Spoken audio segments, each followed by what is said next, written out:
When I first met Lara, it felt like the universe had sent me the sister I never had. We clicked instantly, not just in the way girls sometimes do when they share the same taste in movies or music, but in a deeper, almost magnetic way. She was fire where I was calm, bold where I was quiet.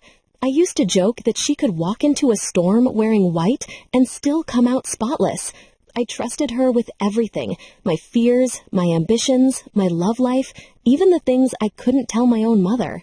She knew me like an open book, and for years, I believed she was the one person who would never turn the page without my permission.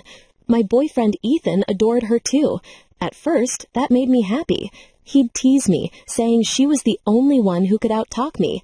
The three of us would have dinner together every Friday night, a silly tradition that started after one long week when none of us wanted to cook. We'd open a bottle of red wine, laugh over takeout, and argue about movies. Those nights became the anchor of my weeks, the proof that life could be warm and safe and predictable. But warmth, I've learned, can also burn you alive if you get too close. The night I found the perfume on Ethan's jacket, I wasn't looking for anything. I was folding laundry, humming softly, when I kicked up his black blazer, the one he wore to a work dinner 2 nights before. The scent hit me like a slap. Not my perfume, not mine. It was Lara's, floral, sweet, with a distinct trail of vanilla and amber. I knew it because she wore it every day, for years. She used to joke it was her armor. I stood there for a full minute, the fabric in my hands, my heartbeat loud enough to drown out my thoughts. Logic told me not to jump to conclusions, but logic never wins against intuition, does it? When Ethan came home, I asked casually about the dinner. He talked about colleagues, deadlines, and client presentations. He didn't mention Lara. But when I said her name, his expression flickered, just for a second, like a candle fighting wind. Then it was gone. I said nothing more, just smiled, and kissed him goodnight. But inside, something shifted.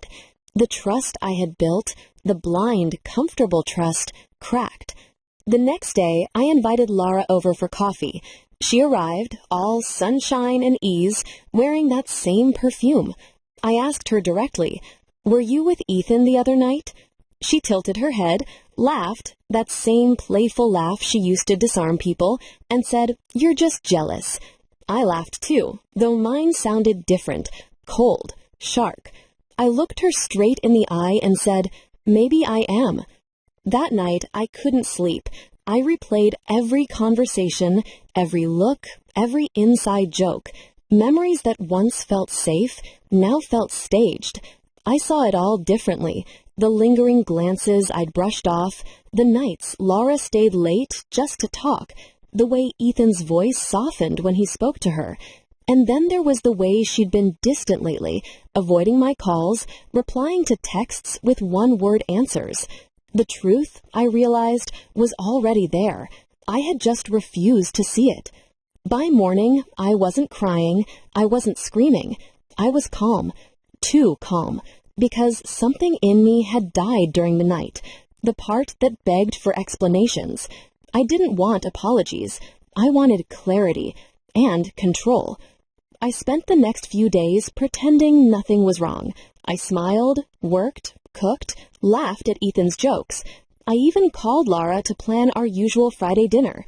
She sounded relieved, maybe thinking I had moved past my jealousy. Little did she know, I had moved past something else entirely, forgiveness. I spent that week observing. Tiny details became evidence.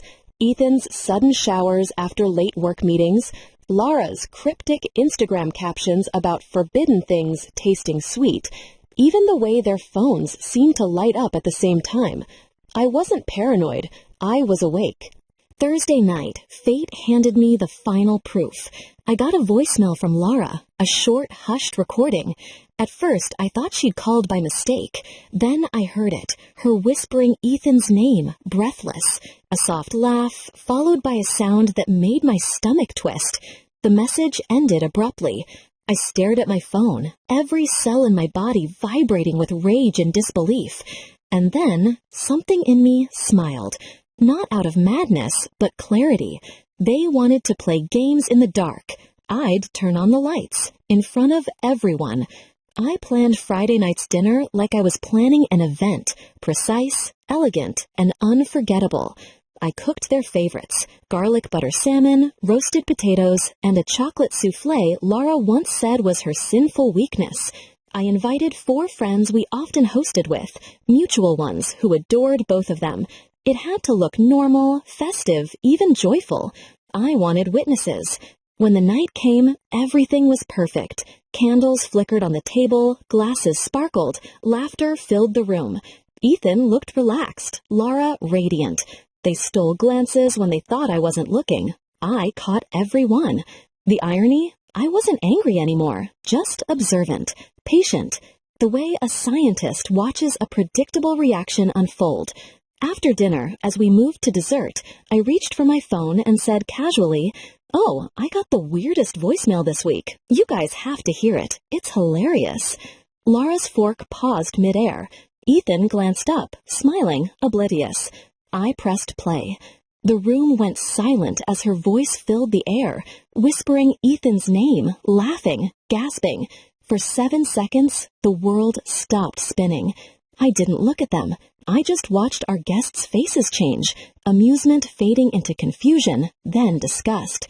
When I finally looked at Laura, her complexion was ghost white. Ethan's hand trembled as he reached for his glass, missing it. The silence was unbearable, stretching like elastic, ready to snap. Finally, I broke it. "You're right, Laura," I said softly. "I was jealous, but not of your perfume, of your talent for lying." No one spoke. Even the air felt heavy. Then one of our friends, Megan, muttered, "Oh my God," and stood up. The others followed, awkwardly, one by one, excusing themselves. No one wanted to be there anymore. When the door closed behind the last guest, Laura burst into tears, and Ethan started babbling explanations. I didn't listen. I walked to the window, opened it, and let the cold night air rush in. "You both should leave," I said, my voice steady. "Together or separately, I don't care. Just go." Ethan reached out, but I stepped back. His eyes, usually calm and confident, now looked small, cornered. "It meant nothing," he whispered. Laura sobbed. "Please, it wasn't supposed to happen like this." I laughed then, an ugly, raw laugh that startled even me. "You think this is about how it happened? No, Laura. It's about how it ended, right here." They left together, though I could tell they were already falling apart. Betrayal has a way of rotting the bond that created it. Within days, the news spread through our circle. Laura quit her job, claiming stress. Ethan moved out. The silence of my apartment was brutal at first. I'd wake up expecting his side of the bed to be warm. It wasn't. But with every passing day, the emptiness felt less like loss and more like freedom. Months passed. I rebuilt slowly. New friends, new routines, new boundaries. But sometimes I'd still hear echoes. Her laughter, his voice, ghosts of what I once thought was real. Healing isn't dramatic. It's quiet. It's making coffee for one and realizing you like the piece. It's walking past the perfume section in a store and not flinching. A few months later, fate decided to send me closure, wrapped in irony. I was at a friend's wedding, standing near the bar, when I saw them, Laura and Ethan. She looked thinner, tired, her spark dimmed. He looked older, worn out. They weren't holding hands. They weren't even standing close, just existing side by side, like two people tied together by regret. When Laura's eyes met mine, she froze. I smiled politely, raised my glass, and turned away. No words, no drama, no revenge left to deliver, because I'd already won. Not by shaming them that night, but by walking away without needing to look back. But that's not the end. 2 weeks after that wedding, I got a message from an unknown number. It was Laura. Just 2 words, "You won." I stared at the screen for a while, then typed back, "No, I healed." And that was it. I blocked her number, deleted Ethan's from my phone, and felt, for the first time in a long time, nothing but peace. Years later, I sometimes tell this story when people ask why I don't believe in forever. Not out of bitterness, but as a reminder that forever isn't about time. It's about truth. And truth, unlike love, doesn't fade. That night at dinner, when I pressed play on that voicemail, I thought I was ending something. But I was really beginning my life again. Because revenge, I've learned, doesn't always come with fire and fury. Sometimes it comes with calm, control, and a simple choice. To let the guilty destroy themselves while you rebuild in silence. And rebuild, I did. You've just stepped into her revenge side, where every wound finds its justice, and every silence ends with truth. If her story struck a chord, make sure to like, share, and subscribe. Your support keeps these stories alive. Another secret waits in the next video. See how her revenge begins.